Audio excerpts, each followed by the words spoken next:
Halo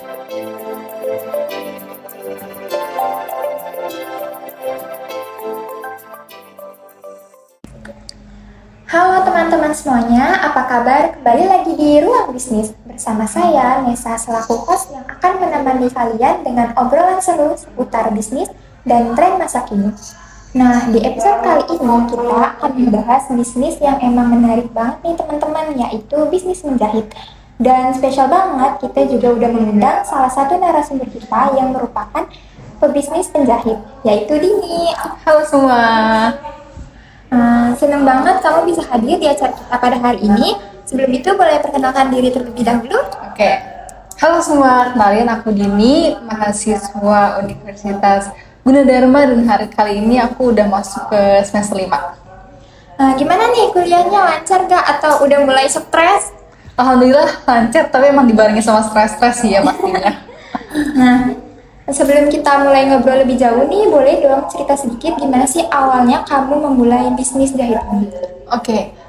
Awal dari aku masuk ke dunia bisnis jahit ini adalah, pertama aku itu lulusan dari tata busana ya teman-teman. Terus akhirnya sebenarnya nih di awal-awalnya aku ngerasa kayaknya aku salah jurusan loh, kayak nggak cocok gitu loh buat aku. Tapi seiring dengan berjalannya waktu, aku malah kayak tertarik nih sama jahit.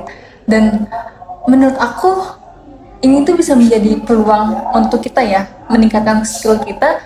Jadi selain kita pintar secara akademik, kita juga punya skill lain nih, yaitu jahit gitu. Wah, keren banget ya, berarti jadi yang awalnya tertarik terus tiba-tiba bisa berubah menjadi bisnis. Iya, betul banget.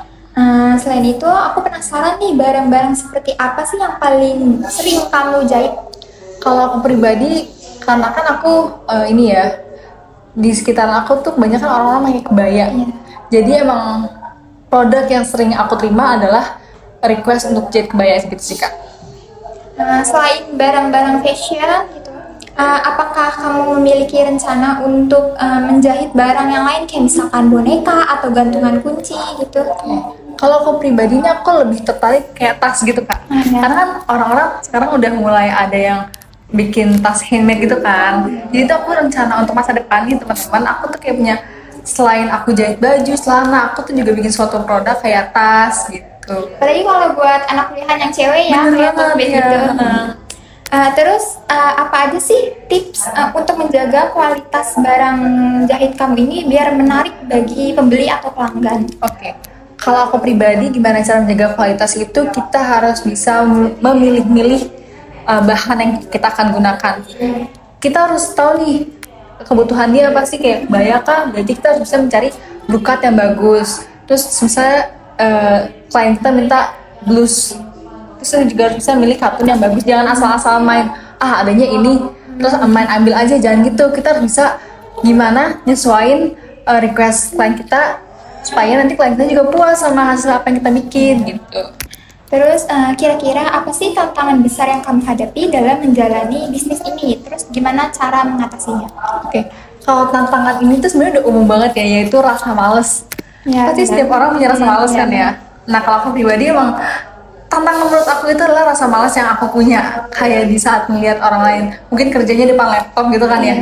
Kalau aku kan berarti kerjanya depan mesin jahit, jadi kayak aku rasa kayak aduh mesin jahit lagi, kayak akhirnya tuh kayak aduh malas banget ngejahit. Nah, kayaknya gimana cara aku melawan rasa malasnya adalah aku harus ibaratnya menyetel otakku, nggak boleh males, Din, ini ibaratnya inilah request orang dan ini sebenarnya kebutuhan orang kan, bukan kebutuhan aku.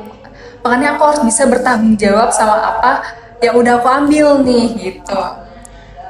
Menurut kamu kenapa bisnis ini tuh bisa bertahan lama? Karena kan makin berkembang ya zaman ini, terus juga tren terus berubah. Betul.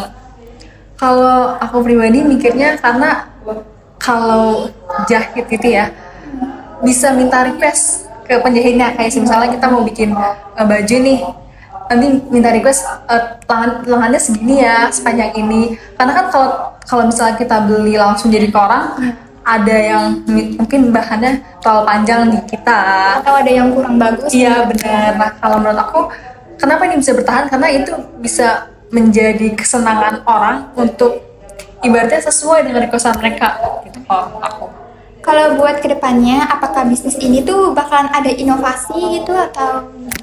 Pasti ya, karena kan setiap zaman pasti bakal berkembang. Iya.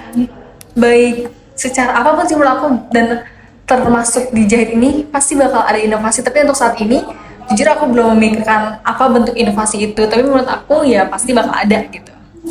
Sekarang kita bahas soal pemasaran. Nah, kira-kira strategi apa di pemasaran mana yang menurut kamu itu paling efektif? Oke. Media sosial pastinya ya, apalagi kayak Instagram atau enggak selain Instagram, Twitter. Pokoknya ya Instagram, Twitter menurut aku itu beberapa media sosial yang bisa kita gunakan untuk mempromosikan produk kita. Kalau di antara Instagram, Twitter, atau live TikTok itu, kira-kira yang paling efektif tuh yang mana?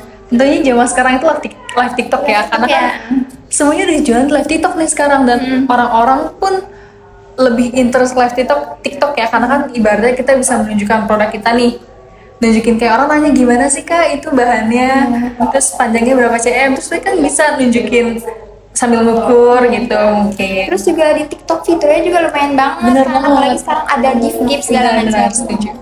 Kalau buat live TikTok tuh biasanya berapa jam? Tengah malam atau sesuka hati atau? Kalau dulu tuh aku sesuka hati ya, nggak mikirin ntar viewersnya banyak nggak ya gitu. Tapi kalau sekarang aku udah nentuin prime time-nya. Prime time itu aku lihat lebih ke sore menuju malam. Ya karena itu jam-jam aktif Iya, ya. jam-jam mungkin orang juga udah mulai istirahat Iya. kan. Jadi aku menggunakan waktu itu untuk live TikTok. Kalau untuk harga itu susah nggak sih matokin harganya? Karena kan kalau buat pemula biasanya kan emang agak dilema gitu kan. Oke. Kalau untuk harga sendiri aku gini, kalau misalnya ada orang yang baru jahit ke aku akan discuss dulu ke mereka.